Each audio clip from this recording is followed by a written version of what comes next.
Philippine General Hospital is calling for plasma donations from COVID-19 survivors. Pending a vaccine and with yet no proven treatment, scientists and doctors believe the antibodies of those who recovered could help save patients who are in critical condition. While the science on COVID continues to develop, people are also being reminded to be more mindful of the environment as everything impacts on diseases and on our health. What else can people and nations do to emerge from the current pandemic and to become a stronger, healthier world? We discuss in this episode of the Chiefs.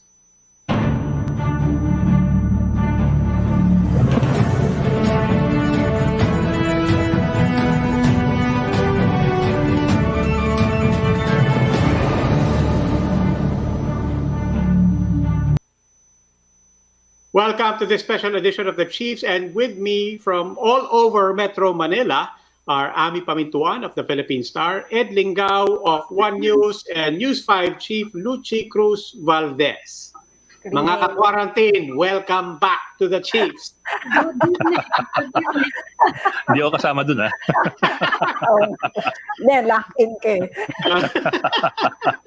Si Amy, nasa opisina pa tayo. Iniintay pa namin yung announcement kung matutuloy, ha? Ayun, ang announcement. Uy, hawak na raw niya. Hawak na raw niya Hawak ang na, recommendation. Yan. Paliwanag niyo kung sino yan. Si President Duterte, sabi ni Senator Go. Although sabi ni spokesman Harry Roque, yun nga, si Senator Go ang nagsabi noon. So baka daw hindi rin matuloy tonight. Anyway, standby. Ay, ganun pala. Teka muna. Layers niya sinabi mo. Sinabi ni Harry Roque na sinabi ni Senator Go na may sasabihin ang presidente. Tonight. Oo, tonight. So naka-standby kami. Dahil it's Senator Go, syempre naman. Kaya lang, sabi ni spokesman Harry Roque, baka daw hindi matuloy. Kasi marami pa daw wini-weigh si presidente. Yan naman pinag-uusapan natin the past few days. Talaga masalimuot at saka ang dami kailangan pag-isipan. As late as 6 p.m. kanina, nag-meeting daw yung IATF about this. So we don't know kung meron silang meron silang final recommendation at kung pag-iisipan pa ng Pangulo yung rekomendasyon. Pero mukhang ang trend talaga, merong mga areas na baka medyo luwagan na, no?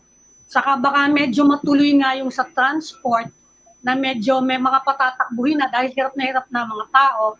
Pero yung mga medyo matataas yung mga cases, mukhang baka lalo pang higpitan, yun ang problema. Ngayong gabi, hindi ba, we're watching Sampaloc na uumpisahan ni Mayor Isko. Hard lockdown. 48 hours. Hard lockdown, yes. Oo, yun. Yung binabantayan natin yun. Saka by the 24th, merong mga balak na mag 1 week total lockdown din. May mga lugar na ganun din. Saka ang Cebu nag-extend until May 15. Yes. So medyo hindi pa tayo out of the woods, Medyo mahirap pa rin There's a very big possibility they look at Metro Manila as one area or one region. Kasi hindi mo mahihiwa-hiwalay talaga yung cities among each other. People live in one city and work in another. Yeah. At saka parang nakita nila na talaga daw may outbreak sa Metro Manila. So, I think tayo yung epicenter.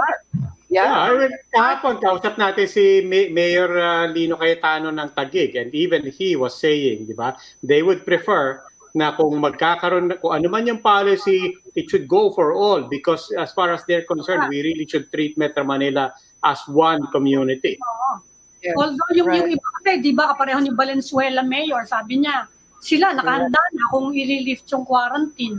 Saka ang Taguig, medyo madali-dali din dahil mataas na yung mga testing capacity nila Pero magsusulan nga yan, epicenter tayo Tsaka may movement May movement between cities.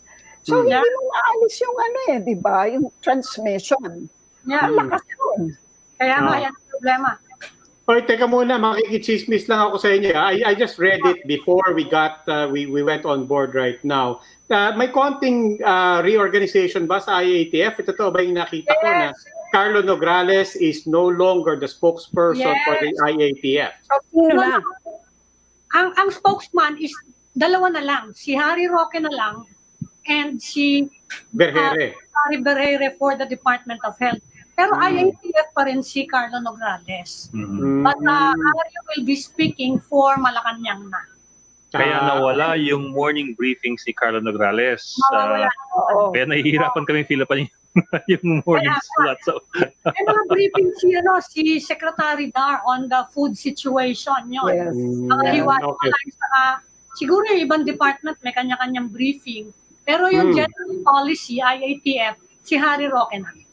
No, but what was the thinking there? Because I personally think, I mean, I'm open to whatever it was, but I personally think Carlo Nograles was doing a good job as spokesperson. So, but what was the rationale as far as we understand it for this? They're just streamlining this, or is there anything more to that? Yun ang hindi namin malaman. Baka si Ed may nalalaman, may mga naririnig kayo.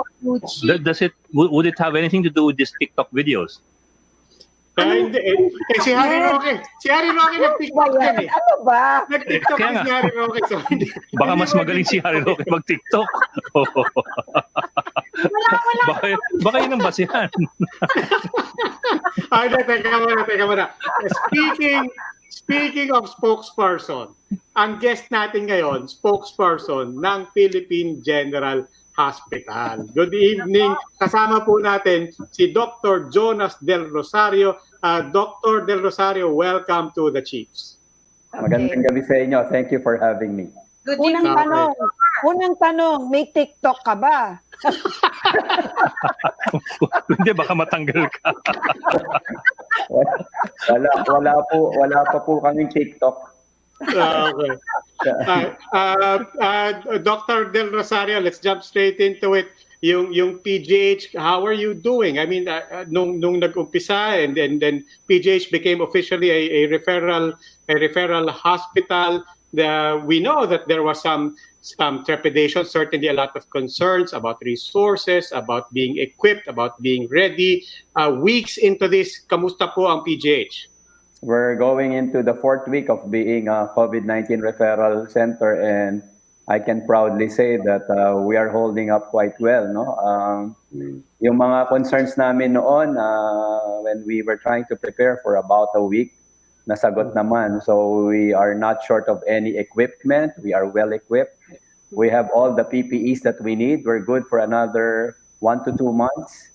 We have enough staff right now, although that's something that we always have to make sure of kasi ang pinakamahirap talaga na risk. Nawala. Nawala yata.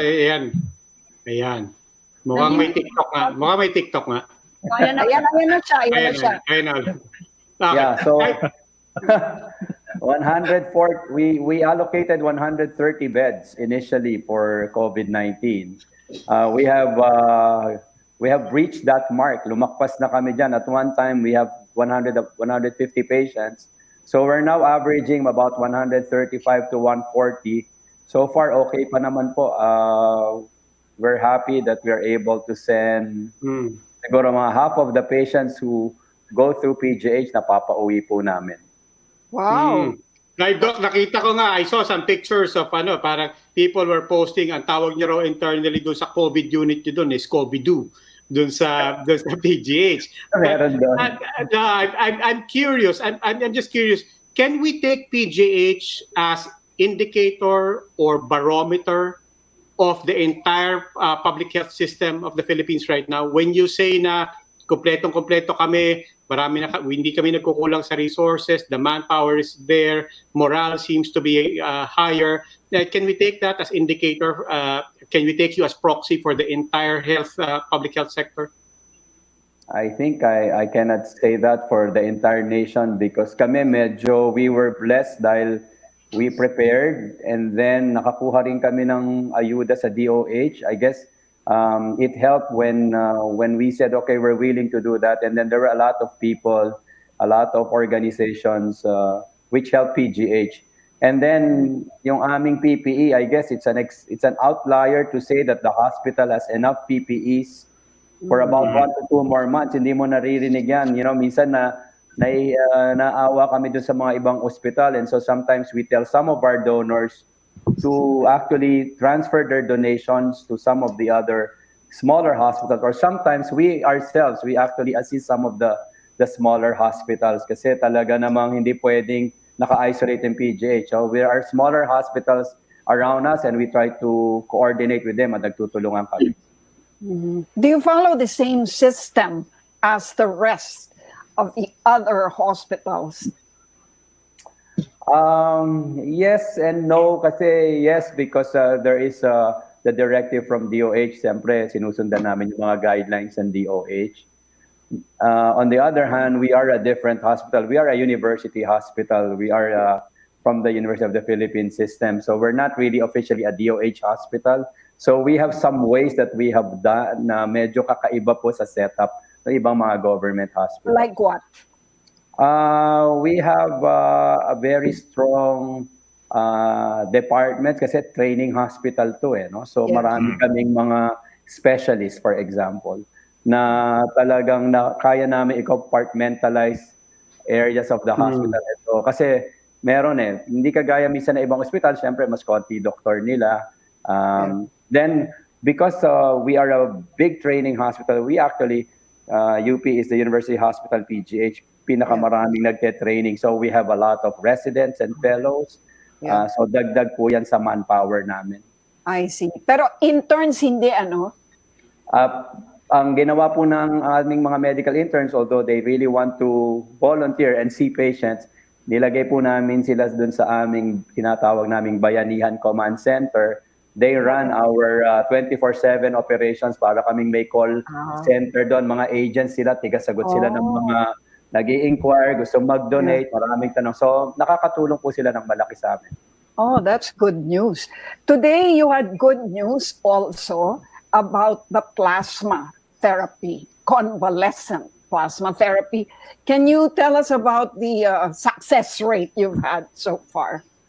Well, convalescent plasma therapy, the way that we're using it now, it's a form of compassionate use, compassionate therapy.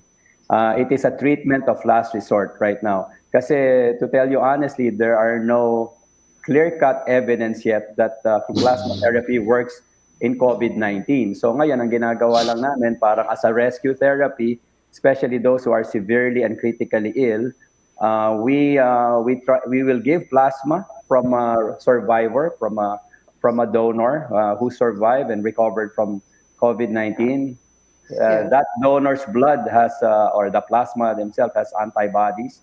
We give those antibodies to someone who's very ill. Okay, so far in PGH we had 6 recipients. Okay. And as of now, as of this mga around 6 p.m., I was trying to get an update. 3 out of 6 po ay recovering, stable, but we lost 3 out of the 6 because they're really in bad shape. To begin with, they're very critical.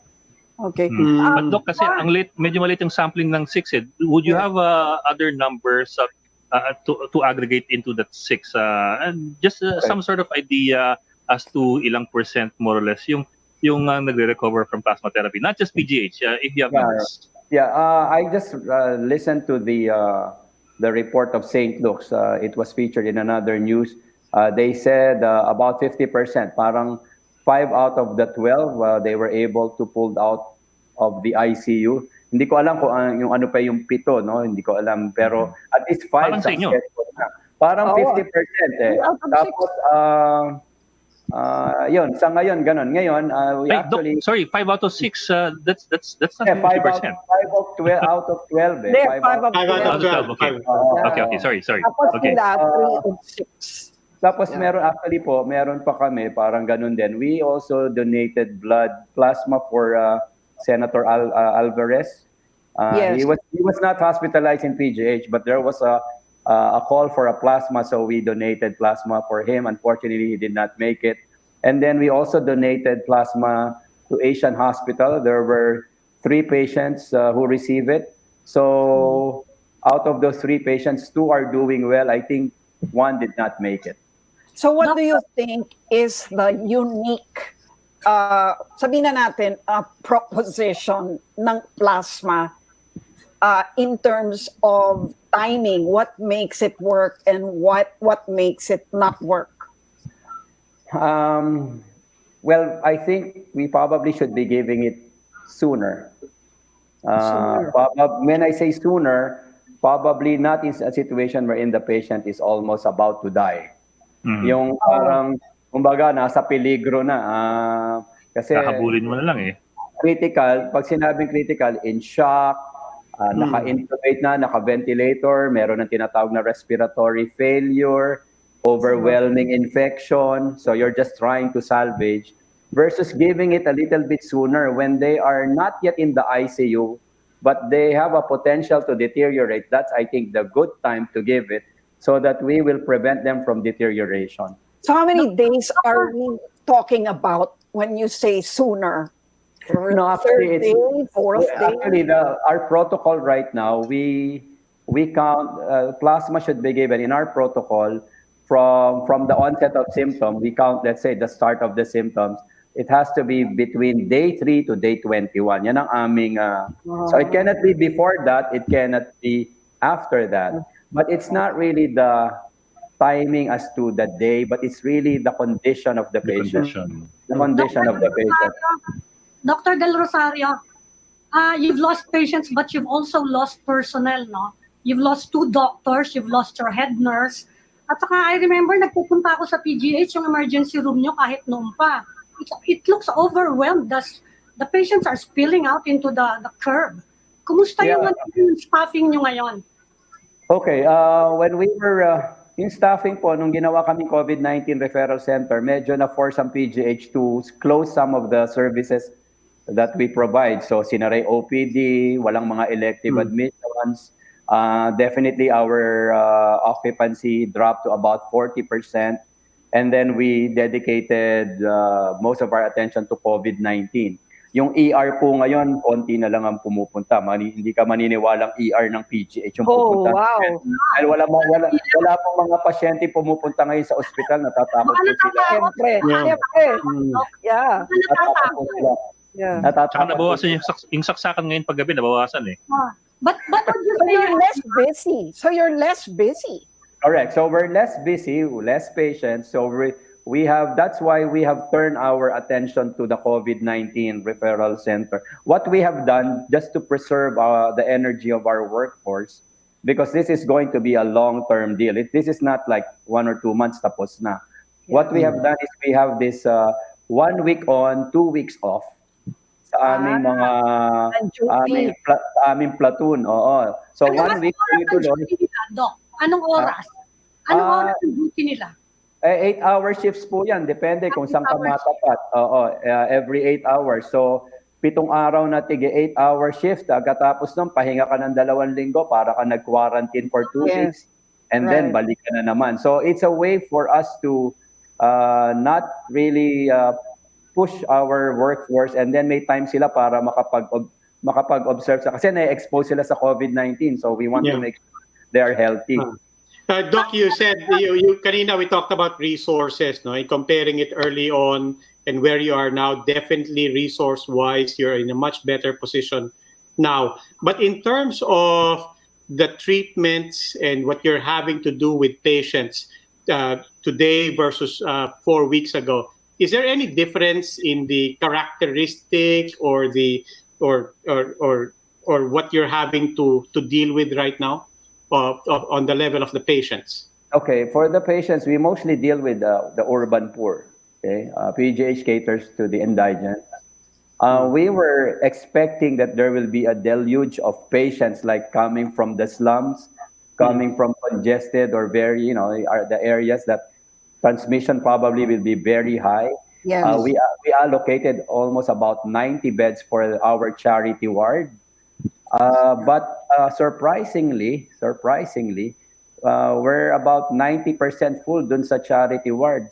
We are getting more, we're almost getting equally mga private patients who were turned down by private hospitals, which were hit early and they could not admit anymore, napupunta po sa pay ward ng PPH, no? So which makes you think ano ba to? Hindi lang ba natin nahuhuli yung mga COVID-19 sa ating mga kapatid na nandyan na sa mga Oo nga, sulok-sulok no? ng Maynila, or talagang matibay ang resistensya nila at parang hindi nila iniinda yung sakit? Doc, yung Kayo, pangalawa po, what does your instinct tell you? What does, not just instinct, but what your knowledge and your experience, how would you answer your own question? I would think they're mostly asymptomatic or mildly symptomatic. What we have done is we have partnered with the Manila government, local health, and also have made connections with the quarantine centers that were built around PGH, yung PICC, World Trade Center, Rizal, and then we work with the Vice Mayor Lacuna. They put up a Delpan quarantine center wherein they are holding PUIs. So marami silang mga mild, asymptomatic, mild, ganyan. Kaya minsan hindi na po kailangan ilagay sa ospital, dun muna sa quarantine center. but Doc, you're indicating that that we may have a lot of poor people who have the virus, are asymptomatic, and they may be spreading it around because of the circumstances in which they live. That's right. That's why we believe that we need to be more aggressive in trying to get these people into quarantine centers, not necessarily admit them to the hospital, but try to go to the grassroots, go to the communities, try to get them tested, and if they are positive, then keep them in a quarantine center. That is the key. Actually, the Chinese, the experts who went to PGH were telling us that was the 4 secrets that they have: early detection, so early testing, and then early contact tracing. They have to search, and then you quarantine them early, and then you treat them early. They do not allow people to be loitering around trying to spread the disease. So that's the key. Well, ngayon magma-mass testing na nga. Do you expect the numbers to rise? I think we will see more COVID-19. Not necessarily the bad ones. We'll see, kasi minsan ang na-highlight syempre yung mga na-hospital, Symptomatic. na patay, di ba? Mga prominent, mga celebrities or mga doktor. Yes. But 80% actually do recover from COVID-19. But the problem is the 20%, which will be hit hard and they get hospitalized, about 3 to 5% will die. That 20% is a big number for our healthcare system to absorb. Yes. So talagang ang mas importante, iwasan mong kumalat yung sakit. Yeah. Tapos, Doc, we're moving into dengue and sabihin na natin, pag nagbagyo, no? Yes. Ayan na naman yung mga sakit na mga gastrointestinal. Ang dami yan, di ba? So, are you prepared for that pagka dumagsa? Kinakabahan nga kami. Ang pinagdadasal namin, sana matapos na to bago magtag-ulan, at dahil alam mo naman, pag tag-ulan, lalo ng halo-halo ang sakit. Kasi sa ngayon, medyo clear-cut, pag may ubos sipon, sige, COVID-19, malamang yan.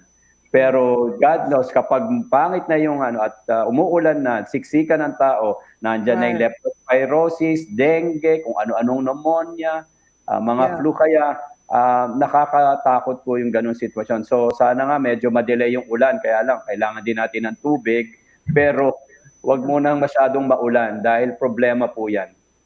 Okay. Dr. Jonas Del Rosario, spokesperson of the Philippine General Hospital. Marami pong salamat for joining the CHIEFS, and we hope we'll talk to you again in better times. Now, don't go away. The CHIEFS will be right back with another doctor. Ingat po.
Welcome back to this special edition of the Chiefs here on One News. We just talked with the spokesperson of the PGH, and now we have another doctor with us, Dr. Theresa Mundita Lim, and she will be talking about another aspect of this pandemic. No? Dr. Lim, welcome to the Chiefs.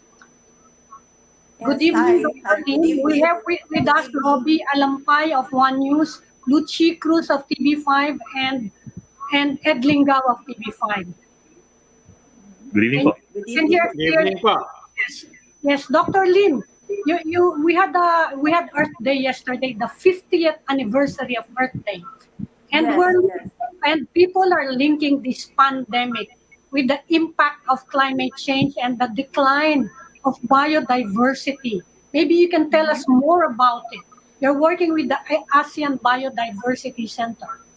Yes. Actually, there's already um, the linkage. We are already feeling the impacts of the decline in biodiversity and also climate change. When we talk about biodiversity, it's ecosystem. We talk about ecosystems, species, and genetic diversity. And yung when we talk about the decline in biodiversity or the ecosystems, if they are degraded, it is now resulting to emerging diseases. So pag sinabing emerging diseases, pandemics, this infection, what that we are experiencing now is part of it. And why? Because there's more exposure now to the wilderness areas, between people and wilderness areas, between people and wildlife. So so that's Before this, now. Doctor, before this biodiversity, you're the executive director of the center. Before this pandemic struck, did you have any studies regarding the emergence of infectious diseases related to wildlife trafficking, for example? Kasi sabi nila, galing daw to sa bat. Eh baka daw tumalon through pangolins and then to humans. Yung SARS nanggaling din sa bat. Did you have previous studies on this, yung center ninyo? Yeah, actually, before I was in the center, I was also with the Biodiversity Management Bureau, or the Protected Areas and Wildlife Bureau of the DNR. And in my previous position, we were already able to encounter the Ebola reston strain here in the Philippines. From monkeys? The Ebola, yes, sa monkeys. So we had a strain of Ebola that was existing here in the Philippines. Opo. And there was at the time, there was evidence that that strain jumped to Humans. Yeah, because the keepers was able to contract that disease. Fortunately, the strain that we have is not as fatal as the ones that are found in Africa. Yeah. Also, we had an experience on avian influenza. So avian influenza, also Birds from, naman. yes, domestic animals yon. But we found that there are similar strains that are found in wild birds. But the strains that are found in wild birds do not jump immediately to humans. It had to go through, it went through, it goes through the poultry, diba? It was from the poultry industry and then to humans. Yeah, Dr. Lim, alam niya, si Dr. Lim, nakausap ko last week for our podcast. And she had a very interesting point about, and Doctor, I wanted to bring it up, that you were saying na actually itong mga diseases na tumatalon, as it were, from animals to humans, you call it zoonotic diseases, no? Through the process of zoonosis. You were telling me that actually, we talk about all of these exotic and extreme diseases, but you were saying, in reality, throughout history, marami na tayong episodes sa history na talagang it's practically part of human history, these zoonotic diseases. Could you take us and remind the public of some of the diseases that they now take for granted na actually zoonotic din ang origins? The flu, yung Spanish flu. Yes. It was reportedly, it could have been from birds. Rabies, actually, came from, if you get bitten by the dog, then you get it. But it's not only in dogs, it was also found in bats. So from bats, it went to the dog, and yung dog, since it's a domestic animal, that's where we can mostly get in contact with. The bubonic plague problem now. Yes, the bubonic plague came from rats, but when it could have been from anywhere. No, they evolved. Itong COVID-19, the one that was found in bats is like 90% similar to the one that we see in humans, the one that we have now. But the study in bats, it doesn't jump from the bat immediately to humans. Because the one that can be found, reportedly, that's where it came from. So dadaan siya because there's usually parang what they call a mixing vessel, where it usually is found in just one species in the wild, and then it gets in contact into another animal. Tapos nag-mutate. That's nag-mutate or nag-evolve siya, nagkakaroon ng, they get those characteristics, different characteristics that now, parang once they adopt it, it becomes so infectious that it can now jump to humans. But Doc, what is it about? What is it with bats that they become such a common denominator for many of these infections? They're very resistant actually to a lot of the viruses. They have a lot in the if you swab their buccal cavity, they have it. So it's actually some of these viruses or diseases are also means to control certain populations in the natural world. So at certain points, pag if they increase in population, imbalance, no? Yes. So the diseases have also a way of controlling the populations in the wild for as long as you leave them there. If you don't interfere. But yun na nga, I mean, this past few years, this past few decades, there has been a lot of interferences. If you collect wild animals, if you poach them, then that's already exposure to wild animals. And and then if you deplete certain populations, you lose a lot of the predators, so nag-create ng imbalance. Certain prey will now increase, and then that will cause transmission among the species and create new types of viruses that now becomes infectious to humans. I see. Doc, yung Australia has suggested, no, I think in fact they're pushing for the abolition of all wet wild animal markets. Do you think that's gonna help? Yes, I think for now we need to give the earth a rest. In planning for future pandemics and for in managing this pandemic, I think we should start considering a respite in consumption of wild species until we are able to understand completely the role of wildlife in starting in creating in human health. That's why we have One Health. It's not just the reason that this disease, for example, has caught our attention because it's spreading in humans. It's already affecting us. But if we consider One Health, we should have started studying it when we observed it in wild animals. Usually, the natural host will not succumb to it. But once it mutates, then you start seeing it in other species as well.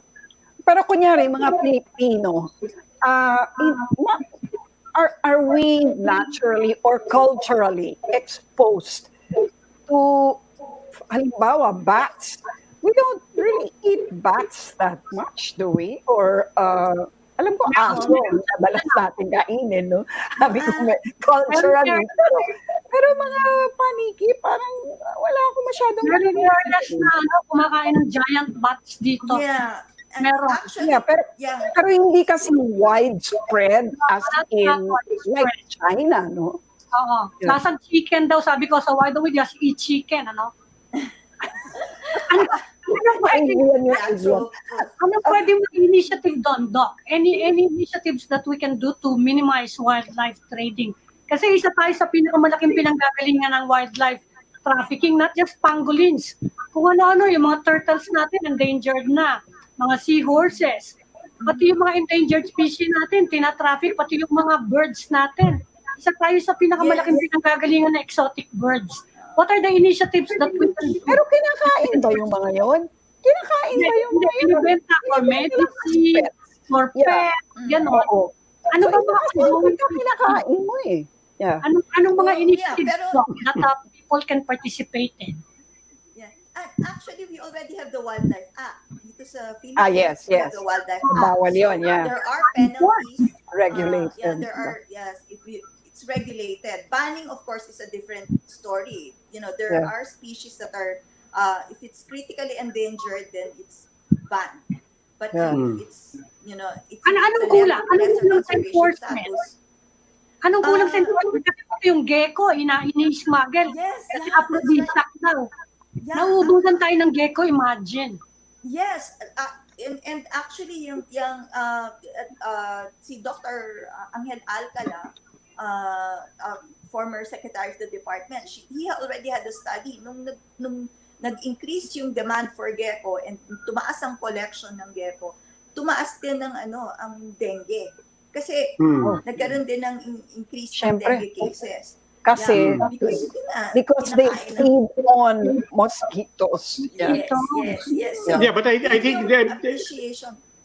but Doc, if I'm understanding this correctly, it's not just about necessarily consuming. It's not just about trade. It's also about habitat, the habitat of humans and habitat of wildlife, humans in particular, encroaching into wildlife habitats, hindi ba? So it's not necessarily just consuming this directly, but us developing artificially more and more contact points with wildlife. Yes, that's right. Deforestation, actually, and encroachment. The demand for residential Farmland, areas, farmlands, increasing residential areas or development areas. That already provides that opportunity for more contact with wild animals. So it's not just the market, it's not just the trade, but we're already encroaching into what used to be wildlife habitats, and the decreasing habitat areas also, the wildlife now looks for other areas to stay in. So they start roosting in your house, because the roosting tree where they used to be has been cut down. So, and then sometimes they roost near piggery or poultry areas. So yung droppings nila are also means of transmitting diseases. Yes. And the incident on avian influenza before, maraming the poultry and the duck farms, they're very close to watering areas of wild birds. So that already provides that opportunity for exposure. So Are you it has to be ecosystem and species level. Yeah. Doc, are you seeing any good coming out of this pandemic, environmentally, that is? Well, yes, we've heard a lot of reports, and even on Facebook, you see a lot of posts where the air has cleared, so you now see a view of so that's one, and then of course there's more caution from humans in consuming wild animals Yes. at this point in time. The of course, we want this to be sustained even after, because we also want this I think that's the pandemic to be challenge. over. I think that's the challenge. Moving forward, how do you make sure that environmentally people will become more aware, more caring for the Yes, environment? yes. How does that happen? I mean, what can you do now to make sure that moving forward in the post pandemic world, what good environmental good can actually be instituted? Well, I think we at this time we already need to instill that thinking to the public, to decision makers. Mm. It's, it can't just be left to the conservationists or the environmentalists. We're now working on mainstreaming biodiversity into development planning, for example. So Mm. biodiversity cannot be left to the environment advocates or to the Ministry of Environment or Department of Environment. I think everyone needs to now be more conscious that their activities will Mm. have an impact on the environment, on wildlife. For example, even in agriculture, Mm. we as I mentioned, some of the areas where we are setting up our piggeries are actually wilderness areas or very near the forest. Maybe we should start thinking of setting aside certain portions. We now have protected areas in the Philippines, in the Yeah. ASEAN, we have ASEAN heritage parks. And if we Mm. keep these remaining habitats intact, this will be the haven for the wild animals to keep them there. Yeah, So speaking of which, Doc, we've been talking about a land use act for years, for decades. I mean, are your points about biodiversity even Yeah. factored into that right now? Because yeah, parang we talk about the land use act and we're talking about agriculture, industry, residential, commercial, and so on. And now we have this. You would think that the environmental impact in terms of unleashing diseases or the implications of biodiversity for human habitat would also be factored in. yes, we expect that it would be consciously, purposefully integrated into the land use bill.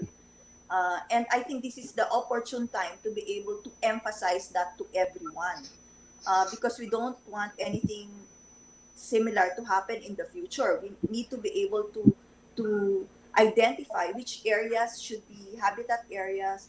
Even in the city, you can do that. Singapore has effectively set aside green areas, and this is where the wildlife congregate, and it avoids closer contact with human beings, Uh-huh. and that's exactly why we need to set aside. They have a wetland where the wild birds are confined, and this is also something that we should think about when we set up or when we adopt our land use bill, to set aside these green areas or habitat areas for wildlife to to thrive, and then avoid closer interaction with human beings.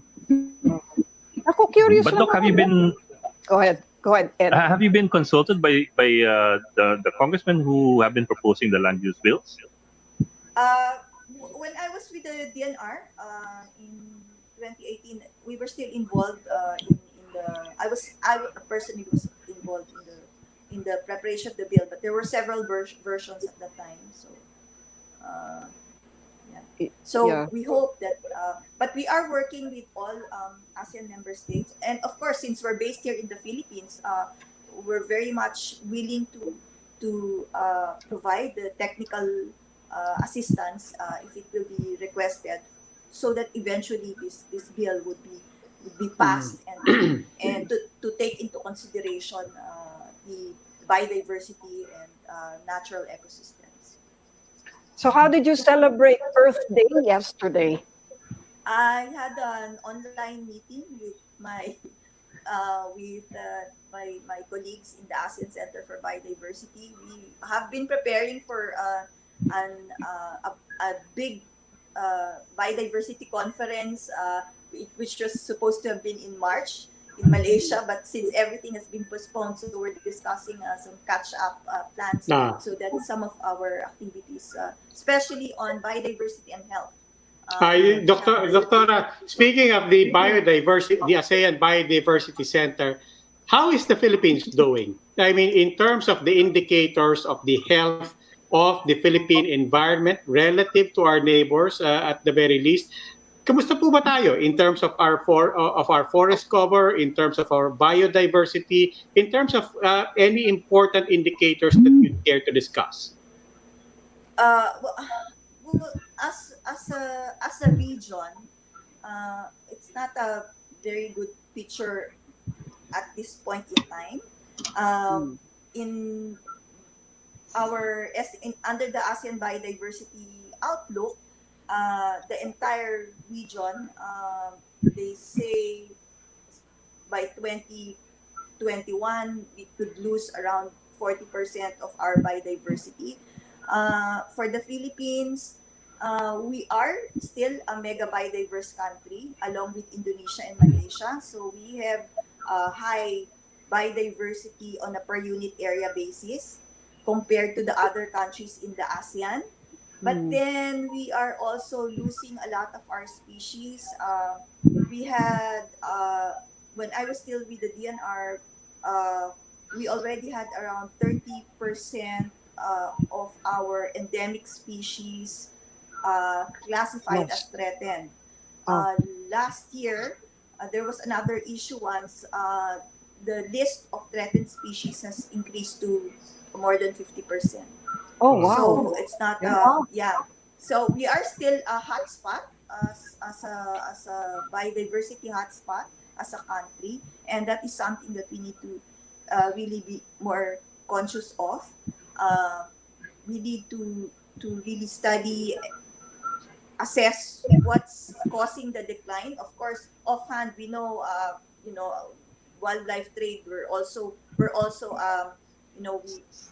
we are a seller, transit point, and a Yes. Yes, buyer of one of the biggest. wildlife. Yeah, yeah. So we need to be more conscious of our consumption or our interaction with the wildlife. Because even if you don't eat, just by slaughtering, you're already in contact with Doctor, wild animals. Doctor, Yeah. do we have enough people to enforce? Because you talked about we have laws already against wildlife trafficking. Do you have enough personnel to enforce them? I mean, meron ba nagbabantay nun? Uh, yeah. Or by way of reforms, anong pwedeng gawin? Would you like to see more Uh, volunteers watching and helping enforce wildlife trafficking laws? um, w- on watching, the, we, we are now taking advantage of social media. So there's a lot of reporting from the citizen reporting that we get from Facebook and other social media platforms.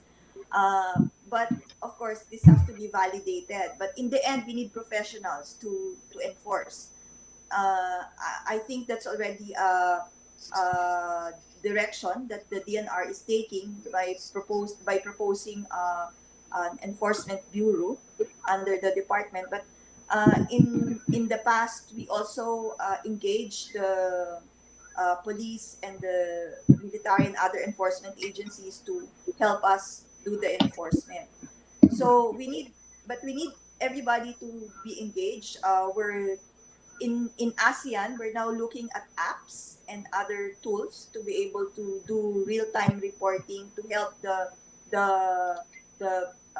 the rangers in ASEAN heritage parks to be able Mm. to report in real time what is going on in the parks. If there are poaching, then we are able to immediately it could reach the authorities so that this could be addressed as soon as possible. And then, of Mhm. course, monitoring of meat markets Okay.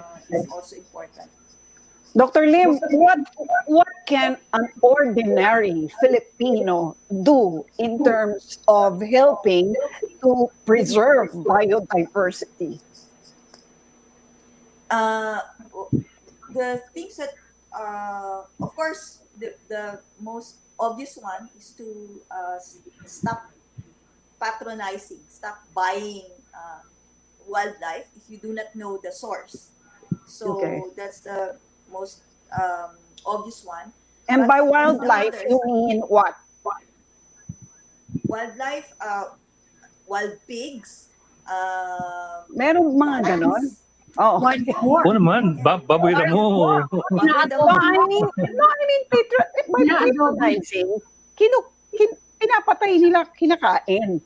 Oh, yeah. Pero Yep. yung pets, halimbawa, so many Even people pets. buying, Yeah. so Yeah, buying even pets, wildlife. like birds. Yeah, Yeah. as I mentioned, avian influenza. Yeah. It can come from wild birds. So dapat what isang we- tabi na yung hobby na yun. Ganon. Well, Daming magagalit. if you are not, Ano yung isa? Yung deer. yeah, Wild yun, Yeah. wild deer. Kuya Kim magagalit. Sabi na nga eh. Hinihintay ko na lang sabihin. Friend ko naman yan eh. Kaya magagalit yun. Yung mga local government units. nang walang permit. Doctor, yung local government, can they do more to enforce wildlife laws? Yes, Yung of local course, government yeah, unit. they're always the first line of defense. In the same manner that they are now helping the national government with, controlling or enforcing the quarantine laws at the moment. It's the same thing with wildlife laws. In fact, the current wildlife law provides for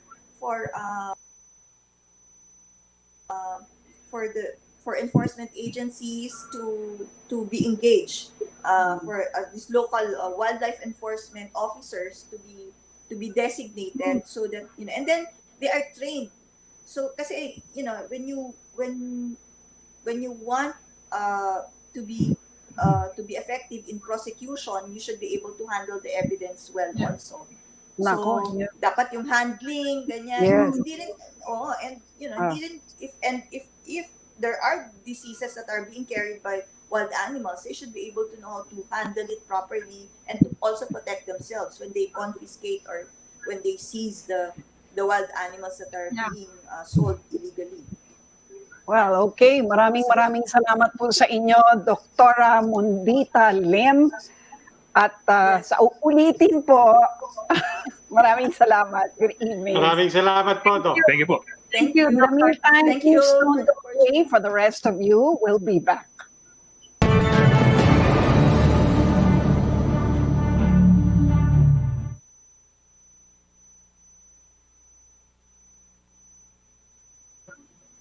Ayal pa ba?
Okay, let's hear some good news while we're waiting for our next guest.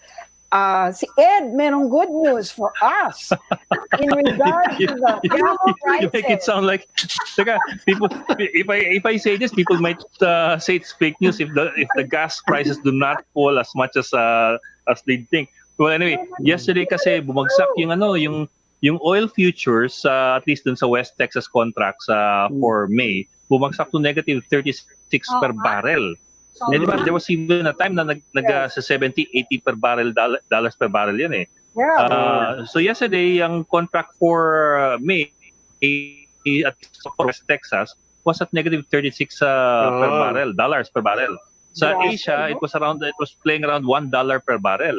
Yeah. Of oil, of oil. Historically. Well, on the face of it, yes, di ba? It looks like, it sounds like good news. Pwedeng mangarap yung mga tao na, uy, mura ang gasolina and so on.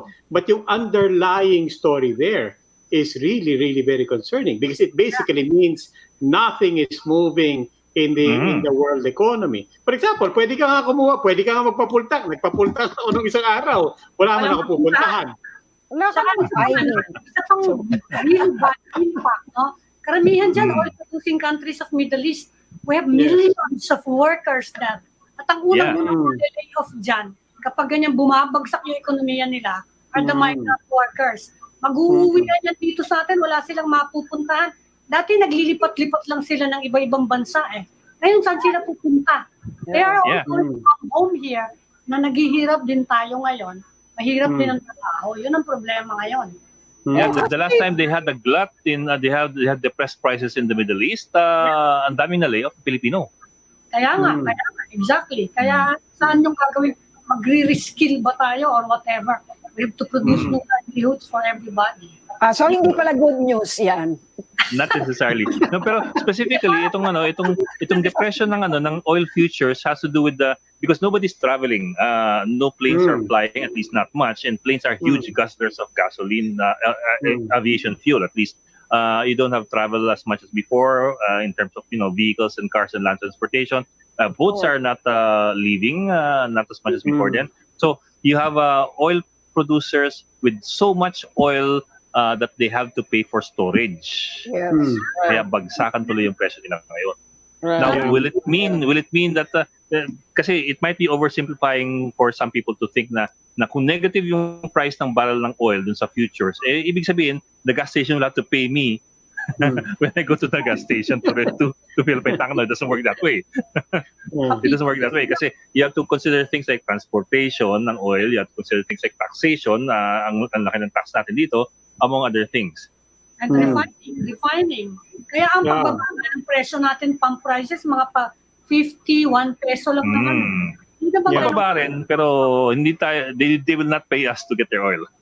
Yeah, but I think to Ami's point, really, ultimately, ang kalkula ng economic managers natin dyan, it's what will be the fallout to our OFWs in the Middle East market. Usually, pagka may crisis sa isang country, let's say calamity or war, let's say in one particular country in the Middle East, parati ang sinasabi ng okay lang yan because when one door closes, another window opens and totoo rin, parang may revolving door na napapasukan yung mga OFWs natin.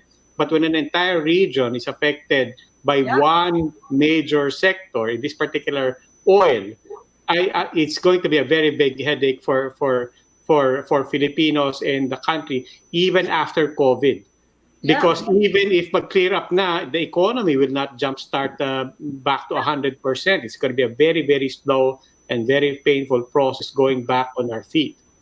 That's true. The Middle East and North Africa, napakaraming bansa dyan. And affected din yung iba pa nating malalaking market. The UK, napakarami doon na. Spain and Italy, they host some of the biggest populations of OFWs. Anong gagawin nila? Hindi naman basta-basta makaka-recover kagad dyan.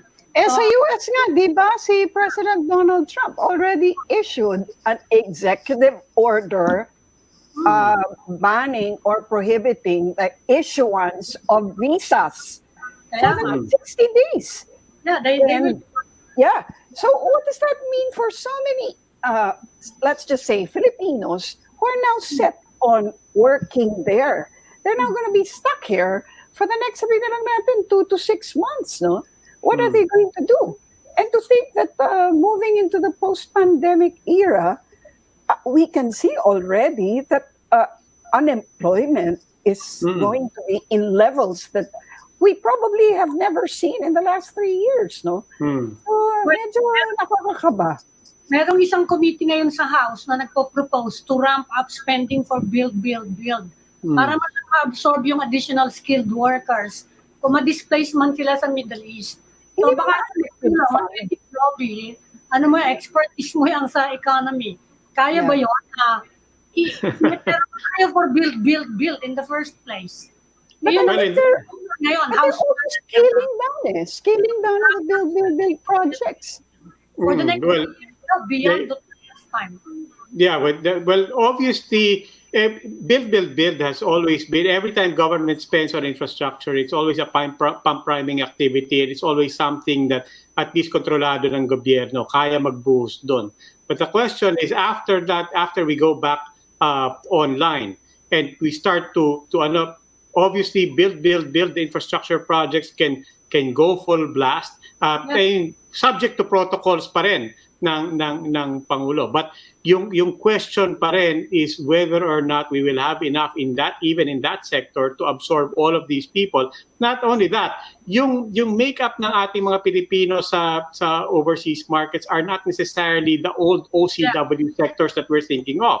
These are not necessarily construction workers, skilled jobs that are coming home. So it's not as if these are people who are going to enter into that industry quite easily. Area. Yes. Diba? Nagbago na yung demographics natin. The majority of our OFWs now are women. It wasn't like in the 1970s and the 1980s when we said OCW. It was almost by definition a construction worker, almost by definition a male. Sometime in the 1990s, nag-switch na yan, and females became the number one sector now in among our OFWs. What about call centers, Roby? How will they be affected or impacted post-pandemic? Well, we want to be optimistic about it. I was reading an article the other day that BPOs might be a winner. Because remember, prior to COVID and until now, people are looking at BPOs as a sunset industry because of AI, because of technology, and so on. But now, people are realizing a lot of things now that they're working from home. And now that people are pushed into e-commerce, people are pushed into their digital strategies, they're also realizing that the technology is not necessarily there. More importantly, they're also realizing na, mahalaga pa rin pala ang mga tao.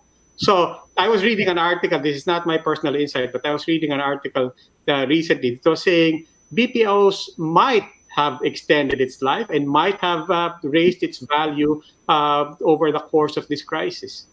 Well, speaking of construction, I think yan ang isang sector na pinag-aaralan na to ease the quarantine rules at the end of the month, no? Napapalagan certain projects, including some projects in build. Basta kung paano enforce yung social distancing. But at least yun, medyo just to restart the economy. Saka itinutulak na ng mga contractors, yung construction association. I don't know if you guys have noticed that may construction na ngayon sa EDSA. They've resumed construction and I think reblocking of portions of EDSA. May nakita na. Okay. Yeah, it's a good time. It's the best time. It's the best time to fix the roads. Right. I mean, katulad daw sinasabi ni Secretary Joy Concepcion the other day, their real concern now is really the MSMEs, the micro, small, and medium-scale enterprises. Ito yung mga, how do we get it back on track? Kasi kung construction, as we said, if it's build, if it's government pump priming the economy, kayang-kaya, controlled nila yun. Diba? But what about those who will be caught in the middle? And the ones who will be caught in the middle is going to be the MSMEs, and they're caught in the middle, but they account for the majority of employment in our country. Hindi ba ito yung isa sa pinupush daw ni Secretary Pernia for his resignation? Na ituloy na sana yung construction, at least of public works. Sabi niya, hindi ba members were with him on this, na habang walang tao, sana na ituloy yung ibang big ticket infrastructure projects. Total wala naman daw tao at walang traffic. Yeah. Diba? Sana medyo mabawasan ang traffic kung sakasakaling gradual easing of the quarantine. Yeah. Well, yan yung mga bagay na inaantay natin sa Pangulo kung matutuloy ang kanyang announcement tonight. The most basic question for everyone again is, are we extending the ECQ? What will it look like if it's extended? How long will it be extended for? Or you modify. Everybody's watching out for. What does a modified ECQ look like? That's the question. Pero parang, I'm sure the modification will not be in Metro Manila. It will be the rest of Luzon. Yeah. Or portions of Do you Luzon. think that Metro Manila will be what? Maintained? Malamang. Baka nga mag-stricto ulit eh. Diba? If you see the recommendation of yung UP COVID response team, that the last one that they made, the policy paper they made nung Sunday, and I think that's the one that they gave the president nung Monday. Makikita mo yung black spots dun sa Luzon eh, yung may 90% chance of I forget the word 90% chance na hindi lang transmission eh, yung blowing up into a bigger outbreak. That includes Metro Manila, that includes Bulacan, Davao, including Davao. Also Davao, and tapos yung mga less than 70%, which to UP would be regions na pwede mo ng pakaulan from quarantine, would be Northern Luzon. Most of the Cordilleras except for Benguet. So may mga ganon. Kaya tayo epicenter eh. In fact, ang trend dito parang dumadami yung nagto-total lockdown. Di ba? By LGU or by... Kasama na kami nun. Okay. Well, apparently our guests can't make it anymore. Yun ang iniiwasan ngayon ng mga tao, mag-total lockdown. Pero parang nagiging trend among the mayors para sumunod yung mga tao. Di ba? Lalong naghihigpit. Nakakatawa yung mga sanction. Kung ano naiisip ng mga pulis na parusa. Di ba meron yung mga nagtotong-its na walang baraha. Yung mga ganun. Dalawang oras. Sino naman nanalo doon, no? Dalawang oras sila nagtotong-its na walang baraha. Tapos meron ng mga parang naka-exercise sa gym for like an hour. They have to be creative. Otherwise, there's no way you can actually make them toe the line, right? Yeah, but I mean, we're trying to, you don't want to, on the one hand, scare the people. You also want to manage their expectations. But this is how tricky it is. Who knows? I mean, for the past weeks, everybody was praising Singapore. And they should still be praised for some of this done. But what basically happened? They've just extended their own quarantine all the way to June 1. And this is and it was because of an outbreak in a particular community of migrant workers and so on. Pero makikita lang natin, again, if you look at our neighbors, this is how difficult it is. And now you look at Singapore, you even look at South Korea, all of these countries that we were praising as models, they still should be praised for some of the actions that they've taken. Pero kung titingnan mo sila, pati sila ngayon, parang, oh my God, are we bracing for another wave? And that's why it's such a tricky question. Balancing, on the one hand, the public health question, and on the other hand, the social impact that this is now having on people. Pero bakit we're really still groping in the dark. Bakit ang Germany nag-ease na? Although, at the same time, they're saying na baka daw mag-resurge yung threat. But still, they're businesses. Talaga iniisip nila yung business, yung impact on the economy. Saka tingnan nyo yung mga binuksan nila doon. Yung hairdresser, yung fish. Kailangan ko na yun. Lumalabas na tumpa ako. At syempre, dahil ng Audi, lugar ng BMW, binuksan yung mga car dealership. So, iniisip nila yung negosyo eh. Diba? Although they are preparing for a resurgence. No? Bakit yung South Korea hindi naman they never had a lockdown. Talagang kailangan natin mag-ramp up ng testing, which we are doing now. So something positive naman, di ba? Well, guys, we have a message from the producers. Apparently, si Miss Christine Cherry Benet cannot make it anymore because her connection really is very bad. So, well, I guess that's it for today's episode of the Chiefs. We hope what was discussed here will keep the conversation going. I'm at Lingao of One News. I'm Amy Pamintuan of the Philippine Star. I'm Luchi Cruz-Valdes of News 5. And I'm Roby Alampay, and we are One News.